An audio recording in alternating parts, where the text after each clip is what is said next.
Hello नमस्कार दोस्तों। Trump और नेतन्याहू का रिलेशनशिप डेकेड्स पुराना है। पब्लिक में दोनों स्ट्रॉन्ग अलाइज दिखते हैं, खासकर ईरान के खिलाफ, लेकिन प्राइवेट में कई टेंशन भरी कॉल्स हो चुकी है। आज है 2 जून 2026। आज ट्रंप ने नेतन्याहू से फोन पर बात करते हुए कहा कि you would be in prison if it were not for me, I am saving your. आगे आप देख सकते हैं यहाँ पे किस किस प्रकार के वर्ड्स का यूज किया गया है Israeli prime minister Benjamin Netanyahu के खिलाफ। तो आप आपको बताते हैं कि अमेरिकन प्रेसिडेंट आखिर ऐसा कर क्यों रहे हैं और बेंजामिन नेतन्याहू ने ऐसा किया क्या कि उनको इस तरह से फोन पर एब्यूजिव वर्ड्स सुनने पड़े। ट्रंप का मानना है कि वह नेतन्याहू को पॉलिटिकल प्रॉब्लम से बचा रहे हैं, लेकिन नेतन्याहू लेबनान में बड़ा ऑपरेशन करने जा रहे थे, जिससे रीजन में काफी टेंशन बढ़ जाती। कॉल के बाद ट्रंप ने ट्रूथ, उनका जो अपना खुद का सोशल मीडिया ऐप है, उस पर लिखा कॉल प्रोडक्टिव थी और इसराइल ने बेरूत पर सेना भेजने से रोक दिया है और हिजबुल्लाह ने भी अटैक रोकने के लिए एग्रीमेंट किया है।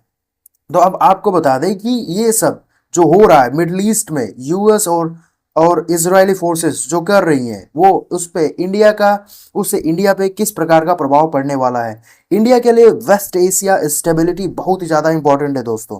इंडिया ऑयल इंपोर्ट करता है, जिससे हमारा ईरान में चाबार पोर्ट और आईएनएसटीसी जैसे प्रोजेक्ट्स ईरान पर ही टोटली डिपेंड करते हैं। इंडिया इजराइल से डिफेंस टेक्नोलॉजी लेता है और यूएस के साथ स्ट्रेटेजिक पार्टनरशिप भी रखता है। ऐसे इवेंट्स इंडिया की मल्टी अलाइनमेंट पॉलिसी की टेस्ट है। इंडिया को दिखाना पड़ेगा, इंडियन फॉरेन मिनिस्ट्री को ये साबित करना पड़ेगा कि हम किसी के साथ नहीं है, हम खुद के साथ हैं। हमारा इंडिया फर्स्ट है, जो कि मल्टी अलाइनमेंट पॉलिसी का अल्टीमेट टेस्ट होने वाला है। तो देखते हैं कि भारत सरकार किस प्रकार से रिस्पॉन्ड करती है।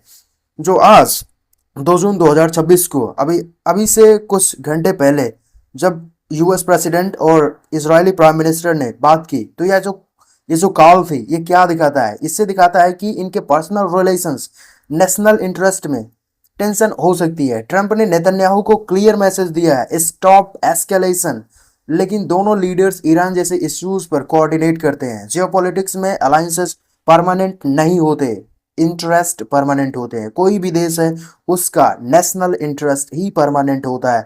उनके उनके पर्सनल प्राइवेट रिलेशंस किस प्रकार से हैं, ये मैटर नहीं करता। यहाँ तक कि यूएस प्रेसिडेंट नेतन्याहू को बीबी बुलाते हैं। बीबी उनका एक निक नेम की तरह यूज किया जाता है। आपको बता दें कि ट्रंप का ये जो गुस्सा था, ये आज गुस्सा क्यों फूटा? क्योंकि नेतन्याहू एग्रेसिव मूव से यूएस ईरान नेगोशिएशन पूरी तरह से बर्बाद करने पर तुले हुए हैं। क्योंकि नेतन्याहू ये नहीं चाहते कि यहाँ पे मिडल ईस्ट में शांति हो। अगर मिडल ईस्ट में शांति हो गई तो Hezbollah will be attacking on Israel, और क्योंकि हिजबुल्लाह एक इरानियन प्रॉक्सी है।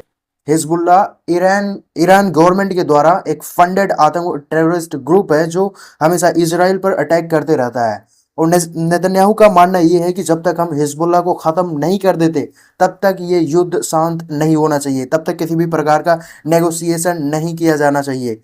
लेकिन अमेरिका को सबसे बुरा ये लग रहा है, क्योंकि उसकी सब तरफ किरकिरी हो रही है। अमेरिका ने बोला था कि हम कुछ ही दिनों में स्ट्रेट ऑफ हॉर्मुज को खुलवा देंगे, दुनिया में सभी व्यवस्थाएं फिर से पूरी तरह से सुचारू रूप से चलने लगेंगी, लेकिन अभी तक ऐसा कुछ हुआ नहीं है।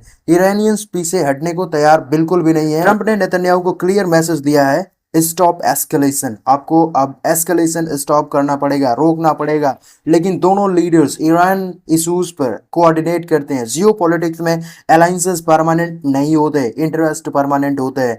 नेशनल इंटरेस्ट हमेशा परमानेंट होते हैं। हर देश के लिए नेशनल इंटरेस्ट ही परमानेंट होता है।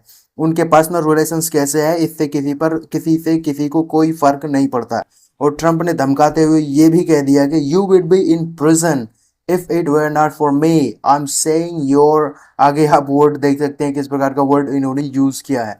ट्रंप का गुस्सा फूटा क्योंकि नेतन्याहू के एग्रेसिव मूव से ईरान यूएस नेगोशिएशन पूरी तरह से बर्बाद हो रही थी।